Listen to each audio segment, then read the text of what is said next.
Hello everybody. Today we are going to be beveling these beautiful soaps, and I am going to move my camera so that you can see a little better. And anyway, hopefully that is a tiny bit better. That looks better to me. So we've got lots and lots of soap in front of me that I have actually made today. I'll have a video coming out, and this is what it looks like.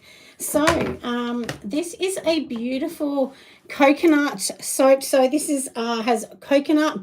It also has some beautiful coconut milk, oats, and aloe vera juice. So it's beautiful. So I really do love this one.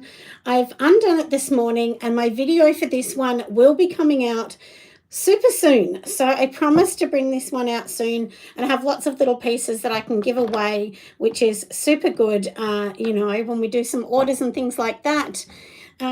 So we will be doing all of that. So I thought, look, today because I had to bevel these, and look, I don't do a lot of beveling and cutting on them because, look, it's a bit annoying and time consuming, but literally all I'm going to do is go down the edge. That is pretty much it for this. And yeah, I kind of don't get too excited on doing it because you know, you don't want to be standing here for hours doing this, do we?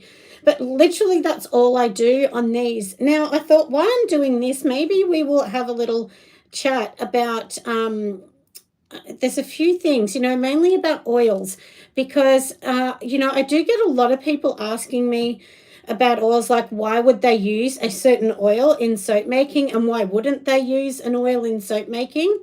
Look, they all do different things. So that's the thing when we're making soap. Oh, hello, darling. Missouri, is it? Hello, my love. Welcome.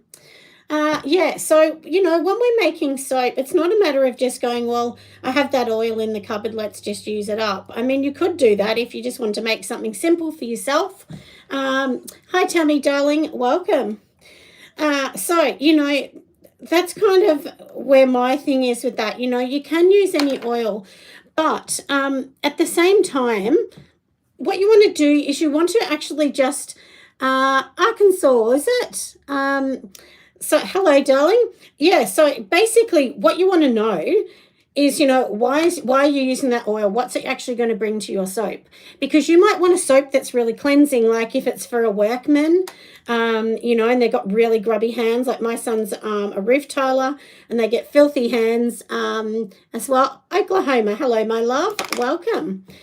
So, you know, that's the thing. You know, if you're going to do that kind of thing to soap, well, then you need to use a certain oil. So I'm actually coming out with an Aussie, I don't know what I'm going to call it yet, but it's going to be like an Australian beach male kind of inspired soap.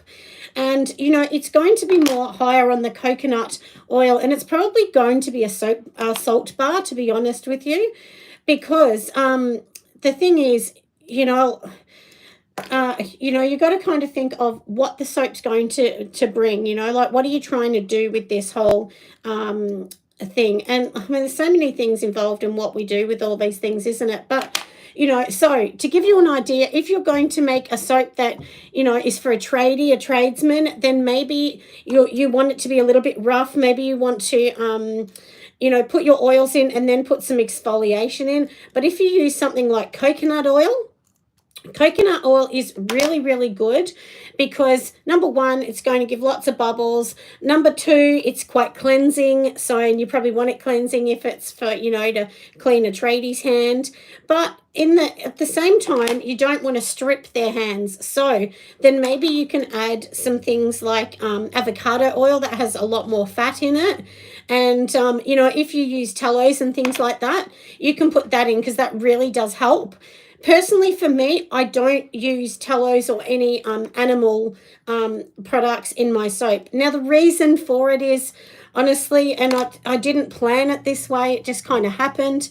My audience generally are vegans or want vegan bars. Like, I'm not a vegan, but I do prefer a vegan bar. I don't like the thought of putting you know, something on me that's like an animal fat. I really don't like the idea of that.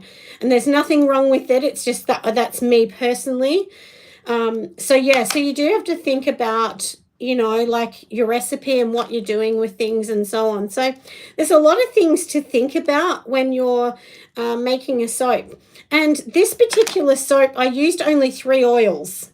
So, and now did I do that one? Yes, I did. So when we're talking about using oils, for this particular recipe, I used a really high amount in shea to give a beautiful, creamy, just, really conditioning kind of bar. So I've put that one in it. Of course, I put olive oil. And you want to try and keep your olive oil at 50% or less. Because when I started, I used to do really high olive oil ones, and they, DOS comes along with that as well. And not just the DOS, but it takes longer to cure. It's more of a mushy bar. It's never going to be a super duper hard bar. So it's just a lot more things to it, and the same as a lot of my soap bars do not have castor oil, and I know a lot of people use castor and love it. I personally don't love it that much in a soap. I really don't. I know it gives you this big lather, but not everyone wants that. So, they're all going to wash your hands. Look, let's be honest here. Oh, I'm full of knowledge. Thank you, my love. And you know what? I've just learnt this along the way. It's not that I know more than anyone else. You just learn so much when you make something and it fails. And then you go, okay, well, that's not going to work. Maybe next time I'll try something else. And literally everything I've tested and done has what's actually helped me, just learn a little bit as well. Do I ship to the US? I do ship to the US. There's some things that I don't ship. I can't ship lip balms. Definitely can't ship. So like if you, because you can't ship certain things, across, and you have to kind of understand a little bit about laws. America's laws are very similar to ours in Australia, and our soap laws have just got a bit tougher. So, but we can send soap, definitely. The only thing is a lot of people in Australia don't like sending it, and it's actually to do with the insurance. It's not because it's America. Our insurances in Australia, a lot of them will not cover selling to the US, and it just has to do with, the legations. You want a cameo? No, because I'm live, darling. I know, cameo. Oh, no, she's already been in. My husband's brought my little puppy in to show, and I did show her the other week. She's darling, absolutely darling, but he's going to have to snuggle her today, but he can bring her in, so hold on. Do you want to see my little baby? We won't bring her too close to the soap because obviously she can't be touching the soap, but here she is. Isn't she a darling? And this is little Pinky. Pinky is so cute. She's about 10, 11 weeks old now. We just love her. She's an absolute gem. Bye-bye, Pinky. You have to go now while I'm doing soap because obviously you can't have animals near soap, my friends, when you're selling things. You want to see her? Yeah, so she's just gone out now. My husband just took her out. She's absolutely beautiful. She really is. I just love her. All my babies were leaving the nest, my children. So I was like, I need to get a little puppy, another puppy. And as we all know, my darling Peaches passed away a few months back now. So that was very, very sad. And anyway, we needed a new friend. Yeah, she's really cute, lovelies. Very, very cute. So now when we're talking about soaps, I'll show you this one. And now what I've done, if you can see the little white bits, I actually mixed in some just white standard soap that I had that wasn't scented, and I grated it all down because I decided I wasn't going to sell that one. I grated it down and put it into this. And then this has a really lovely scent. So this is actually the typical milk and honey kind of scent that's in this one. But I have actually ground down, and one good thing I found to grind down, it's toasted coconut. And the toasted coconut we get in Australia is very, very soft. So it just does add a really lovely amount. If you sort of put 1 teaspoon per every 500 grams of oil, toasted coconut's great in soap because it's not really exfoliating because it's quite soft. But, you know, check that it's the chewable kind of one that you get in the health food aisle. And it's not very expensive. It's maybe, I don't know, $3 a bag or something. But it is really nice to add that in. And then in this, there's no water. I didn't add water. I've actually added coconut milk and aloe vera juice, which I froze first. And I will actually have this coming out. The recipe will be going to Patreon this week, and I will actually have the full video coming out of this as well. Yeah, so we're definitely going to be bringing that video out. And, you know, I'll have the percentages as well. So when I bring that out, we'll you know, give you all the percentages. And actually, hold on, I've got some here while you're live. Anyone that's listening will be lucky enough to get the percentage on this as well. Which soap is my best-selling soap? Honestly, lovely, this soap, I made this one once before, but I didn't have the coconut milk and aloe vera. I reckon I sold out of, I think I had about 280 bars, and it only took about a month to sell out, which is a lot for me. I don't sell like, you know, I don't sell 100,000 bars of soap or anything like that a year. Definitely nothing like that. But that was a really big selling soap for me. Anything rose, I used to do like a blooming kind of rose. Honestly, that's a huge seller as well. I guess if probably the worst selling soap that I've had, I think the worst selling soap would be licorice. But, you know, about 3 years ago, that was my best-selling soap. So it's really hard to tell. And I've just introduced a salt one. So we'll see how well that salt is going to go because, you know, I don't usually do that. And as many of you know, I've been working on these new boxes. So hopefully by the end of July, those new boxes that I ordered will come in. And then my standard soap will be in that. Now, this is not a standard one. This is a guest soap. So I'm doing a collection of guest soaps that are, you know, I think they're going to be 60. We'll wait and see how these are going to be. But I think they might equal around about 60 grams once they cure. Because, you know, you've got to weigh them, obviously. And it's just going to take a little bit of time to weigh them up and see how they're going to go. But yeah, yeah, but like I said, my biggest selling ones would be rose. And do you know, it depending what you sell, so it depends on your market. So the market that follow me, generally they like things like very floral things. I sell a lot of florals, and actually when I sold orange patchouli, that was a huge seller too, and I will bring it back. I've just sold out of everything. And I've also introduced what is it? It's like an essential oil soap. It's called Wintorious, and that one's been doing really well as well because I sell on Fair. So I've sold quite a bit of that. And almost all of my caramel sea salt soap that's fairly new, I've only had that out a few weeks, that's almost sold out too. So yeah, so I'll have to kind of get back onto that, won't I, and fix that as well. Now, if you want to know a little bit more about soap or regulations, you're a bit confused, especially in Australia, a lot of people are confused because our regulations have literally just changed a month or so ago. We're actually lucky enough to have a lovely lady that is a very clever lady, and she will be at the conference in 2025 that I'm going to be in Queensland hosting that one in 2025 in Australia. And she is going to be one of the guest speakers, and she's going to talk all about formulation, the regulations, what you need to do, and because there's a lot of laws around making things. So that will be really interesting. I'm actually really looking forward to hearing from her. And I mean, there'll be so many speakers, but I thought while we're talking about soap, I would mention her. If you want to know any details, just go over to my sister website, which is the Australian Soaping and Candle Conference, and you'll see all the information over there.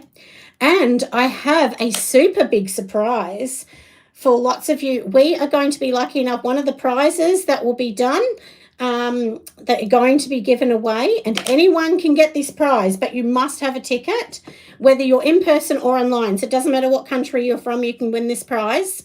And basically what this prize is, it is a full package for you to be able to get, you'll get some professional boxes made. You'll also get a company helping you design them, which will be a part of the prize. So that's going to be a cool one if anyone ever wanted boxes and you don't have the money, but you know, you'd just love to see something with your name on it. That's going to be really exciting. And I haven't even listed that. So that's I'm spilling the tea here, you know, I'm giving you all the tea, but anyway, so that's just a little bit about that, my loves. But yeah, and actually I'm making a new soap at the moment, and I'm actually going to be putting fractionated coconut oil in it. That can add a really nice kind of soothing silkiness to some of the bars as well, which is really nice. Yeah, blooming rose, caramel. Yeah, they are. And that prize is going to be a good one, my love. You know, and look, all year round, we work with all different companies trying to get prizes to give away because the conference is 100% funded by my husband and myself. So anytime you buy anything from me, or, you know, you're watching me on YouTube or you're on my Patreon, all that money goes towards me helping other people set up their businesses and help them run.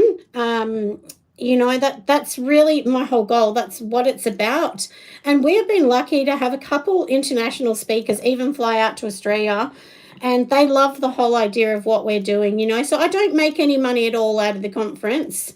If anything, I run at a loss because I'm so passionate about helping everyone and helping people, especially when you don't have money and you can feel that dream, you can almost taste it, but you just can't get it. That's what I'm most passionate about, is helping people in that situation, and, you know, just helping women get their business off the ground. Because I did have a lady tell me, one of the groups, so when you group people in groups, when I think it's 55 to 70-year-old women are at the highest risk of being homeless. Now, isn't that terrifying that at that stage in your life you could be homeless? So there's a lot of women that are older that are coming out and trying to start a business, a small business, and see how they go. And you just never know, you know, when this can just jump off the ground and you can do super duper amazing. So hopefully I'm going to help other people. That's kind of my goal. And in here, I think I ended up doing 78 bars of this particular soap, of the small ones, and then I will be doing big ones, but I've literally ran out of coconut oil, I've ran out of cocoa butter, and if you're like overseas, like you are in Australia, we can't actually get cocoa butter. Sweet of me. Yeah, I know what it's like to, you know, have nothing. I know what that's like. I truly do know what that's like, to struggle. And my husband and I struggled for many years with our children, you know, and then, I mean, it's just luck now. We actually bought a house just in the perfect time. It was really, really cheap. And now the houses around us have got more expensive because everyone's moved to this town, you know, due post-COVID sort of. I think people decided that they were sick of the city and they wanted to move out. And now the city's looking more empty and the outer suburbs are looking more busy, which is a bit crazy, isn't it? But anyway, so, and anyone that knows me knows I'm passionate about small business. Even all my lovely friends on YouTube, you all know that. That's something that I'm truly passionate about, and we all should be, you know. Seriously, we all should be, because that's just the way things are, isn't it? So yeah, and as I was saying too, with oils that you are going to put into your soaps, the most common oils that you can actually use are, same here, yeah, Tammy. And the most common oils and the best oils that you can use, honestly, is olive oil, castor oil, avocado oil, A lot of people love sweet almond, but a lot of people are allergic to sweet almonds. I don't use that anymore. I took that out. A lot of people told me they were allergic, so I was like, okay, we'll get rid of that. And what's the other one? And of course, you know, I use the butters because mine are vegan, so I have to use like fruit butters like shea butter, mango butter, cocoa butter. And cocoa butter is very good, but it's very expensive. So generally I use cocoa and shea, but cocoa butter is extremely expensive. For 1 kilo bag at the moment is about $79. So really, really expensive. Yeah, good to know about sweet almonds. Yeah, you're right, lovely, because I did have many people, and you know, I went through a stage and I really wasn't selling much at all. And in the way of soap, honestly, I think it was in a particular 2 month period. This was a couple, maybe a year and a half ago. I was literally sold 2 soaps in 1 month. And I was like, why? Anyway, and then a particular lady said, I love your soap. I would buy them, but I'm allergic to sweet almond. She said, and I know many people that are. And I was like, wow, okay. So then that's when I decided, okay, that's not a good idea. Let's go away from that. And then I did a lot more research again. And another thing that can make your soap beautiful is, you know, clays. So you can use like red Australian clay, pink Australian clay, French green clay, kaolin clay. Of course, I mean, there's so many more clays, but they are really good as well. Yeah, so there's so many things that you just learn, everyone, as you go along. And clays can make a real silkiness to it as well. You know, and the same as when you're doing, so like for this particular soap, some fragrances are really strong and you might only need 2%. And a lot of them say you can use 5%. I generally don't use 5%. Generally, I only use around 2.5%. So, you know, don't go and use all those expensive oils in soap that doesn't need to be there, because nobody wants a soap that is that strong that it could possibly irritate or be annoying. So now, and so while we're on here, I'll give you some percentages which I used for this, and this is a gorgeous, gorgeous soap recipe. So in here, the coconut, I've used 22% of coconut. I've used 28% of shea, and I've used 50% of olive oil. Now, olive oil is also extremely expensive at the moment, but, you know, look, as I said to another friend, if you want to sell soap, you need to just, honestly, sometimes you just have to pay it, and you have to put your price up. You know, so my soaps now are $11.95 each, and some of the cheaper ones are from my old kind of range that were higher in olive oil, but now they're $11.95, and I've never sold so many as you know, lately since I've changed the price, which is funny. And sometimes people think, oh, well, that's so cheap, and they don't buy it because it's cheap. And they think, well, what's wrong with it? Why aren't they using nice ingredients? And, you know, look, a lot of people, if they're not going to pay $4 or $5 or $10 for a soap, then it means they don't understand the natural soap, and they're not your client. Somebody that's going to the shop to buy $2 a bar of soap, that's okay, but that's what they want to do. Don't feel like you need to lower your price, because you're never going to get them. Those sort of people don't care if it's natural or not. So it's very important, everyone, to just understand your market and understand that not everyone is going to pay for a soap. I mean, I get people that say they wouldn't pay $3 for a bar. And I'm like, well, I couldn't make any money at all. So, yeah, so, and at the moment, you know, look, I used to be able to make a bar for like $1.20. Now, a lot of bars of soap will cost me $4 just to make the soap, because of the ingredients costing so much money. And olive oil has gone up. It's tripled. So in the last 6 months. So, you know, you just kind of have to ask yourself, you know, what kind of price is realistic with making all of these. So anyway, I hope today has been a little bit helpful. I hope I've given you a little bit of information about oils, and try different oils that you may not have tried. Rice bran is good, but rice bran does not last very long. So if you're selling it or you think this might sit on the shelf for a year, I would not use rice bran. It's prone to DOS, and I know a lot of people use it. Vegetable oils, a lot of them are the same. You get DOS, so I wouldn't be using those. if you stick to things like olive oil. Have you tried liquid silk? No. And the reason I haven't tried silks is because my products are vegan and silk comes from silkworms. So that's why I haven't tried it. It's the only reason.